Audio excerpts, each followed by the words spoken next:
and welcome back to my channel Lit With Chithu. Today, we're exploring an important concept in literary criticism known as the affective fallacy.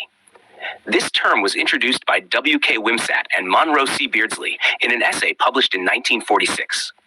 Let's dive into what the affective fallacy is, its implications, and its impact on literary criticism.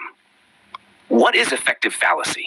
The term affective fallacy refers to the error of evaluating a poem or any literary work based on its effects, particularly its emotional effects, on the reader. According to Wimsatt and Beardsley, when critics fall into this trap, the poem itself, as an object of critical judgment, tends to disappear. This means that criticism ends up being more about personal impressions and subjective feelings rather than an objective analysis of the text. Historical context and reaction. Wimsatt and Beardsley's essay was written as a direct reaction to the views of I.A. Richards.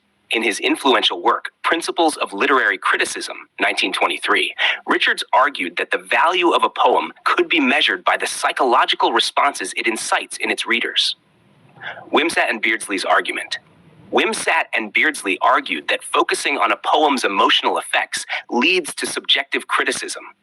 This makes personal impressions and feelings overshadow the poem itself, which can result in a loss of objective analysis.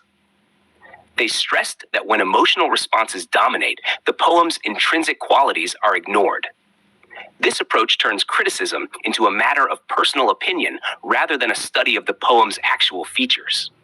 To avoid this, they emphasized the need for an objective approach to literary criticism. Critics should focus on the poem's structure, language, and form, ensuring a more consistent and universal analysis. Beardsley's later modification. Interestingly, Monroe Beardsley later modified their original claim. He admitted that critical evaluation cannot be done entirely without considering certain types of effects that aesthetic objects have on their perceivers. This adjustment leads to a form of objective criticism, where the focus shifts from merely describing the effects of a work to analyzing the features, devices, and form that achieve those effects. So, with this revised view, the doctrine of affective fallacy becomes a call for objective criticism. Critics are encouraged to look at how a literary work creates its effects through its structure, language, and stylistic elements, rather than just how it makes them feel. Extreme reactions, reader response criticism. In the 1970s, there was an extreme reaction against the doctrine of the affective fallacy with the development of reader response criticism. This school of thought emphasizes the reader's role in creating the meaning of a text.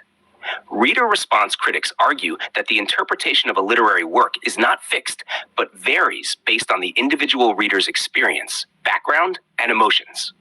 Referencing key texts. To explore these ideas further, you can refer to Wimsatt and Beardsley's essay, The Affective Fallacy, reprinted in W.K. Wimsatt's The Verbal Icon, 1954, and Monroe C. Beardsley's Aesthetics, Problems in the Philosophy of Criticism. These texts provide deeper insights into their arguments and the evolution of their thoughts. To summarize, the affective fallacy warns against evaluating literature solely based on its emotional impact on readers. It advocates for a more objective approach to criticism, focusing on the formal aspects of a text. However, the conversation doesn't end there, as reader response criticism presents a compelling counterpoint by highlighting the reader's active role in interpreting a work. Thank you for joining me in this exploration of the affective fallacy. If you enjoyed this video, please like, subscribe, and hit the notification bell for more literary explorations. This is Chithu, signing off from Lit With Chithu. See you next time.